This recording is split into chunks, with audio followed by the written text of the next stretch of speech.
अजमेर में इन दिनों अपराध का ग्राफ लगातार बढ़ता जा रहा है।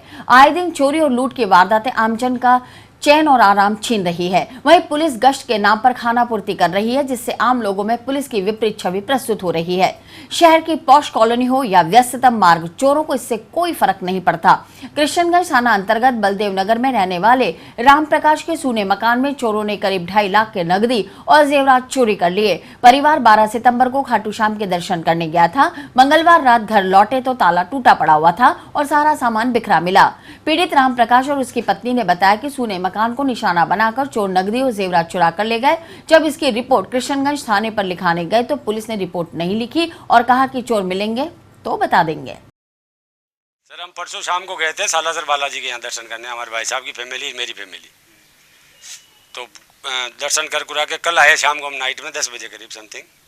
तो आगे देखा तो ये सारा कुछ बिखरा हुआ था। कुछ 55,000 समथिंग तो कैश है और कुछ 2-2.5 तोला सोने का है, एक लकड़ी सेट होता है हार का, और वो है। कुछ चांदी है, कुछ चांदी की मूर्तियाँ हैं लक्ष्मी जी की, कुछ चांदी के सिक्के। लगभग कितने का सामान होगा ये? लगभग करीब 2-2.5 लाख के समथिंग का तो है। मामला दर्ज कराया है क्या? और ये 2 चेक बुक ले गए, मेरे पैन कार्ड ले गए और मोटरसाइकिल की चाबियाँ थी 2 की, वो ले गए। गेट का ताला खुला हुआ था, बड़ा वाला गेट का। फिर पीछे से खिड़की में कर चोर आया। लाइट पंखा दोनों चल रहे थे अंदर। आके देखा तो पूरा सामान बिखरा हुआ था। किस जगह से आए? पीछे खिड़की से। एक तो ताला टूटा हुआ कमरे का और एक खिड़की से आया था।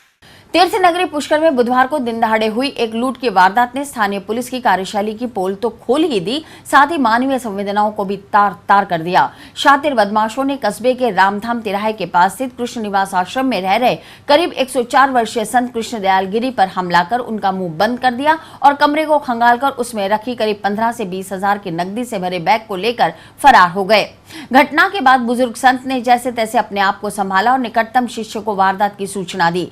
बुजुर्ग ने वहां पहुंचे मीडिया कर्मियों को बताया कि 2-3 लोग अचानक वहां पहुंचे, उनके मुंह में हाथ डालकर उन्हें लहूलुहान कर दिया। बुजुर्ग संत ने वारदात में वहां निवास कर चुके एक नौकर पर शक भी जाहिर किया है। वो किया मार खोलो, कुछ काम कराना है। मैंने काम नहीं कुछ कहा, कुमार खोलो, कुमार खोल दी, वो टूट पड़े एकदम।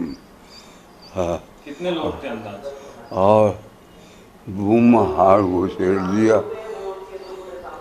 और तो मेरा ख्याल कुछ नहीं ले गए।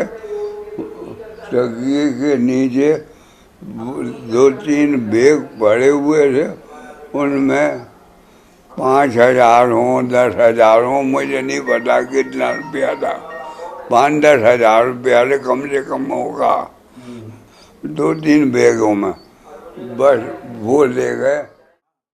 दिन दहाड़े हुई अमानवीय घटना से सामाजिक संगठन से जुड़े लोग भी वहां पहुंचे। उन्होंने बुजुर्ग संत को जल्द से जल्द अपराधियों को पकड़वाने का भरोसा दिलाया। उधर वारदात की इत्तला मिलने पर पुलिस ने घटनास्थल का जायजा लेकर लुटेरों की तलाश शुरू कर दी है। करीब 3 युवक थे जो महाराज को यहाँ दरवाजा खुलाया है, उनके साथ बात करने के लिए घुसे और उनके साथ मारपीट करने लग गए और चोरी की नीयत से उन्होंने आश्रम को पूरा खंगाला और यहाँ से जो कुछ नकदी वगैरह थे वो लूट के ले गए। एक युवक जो पुराना यहाँ नौकर रहता था, उस पर महाराज ने शक जाहिर किया है कि वह पहले भी यहाँ कुछ ऐसी वारदातें कर चुका था।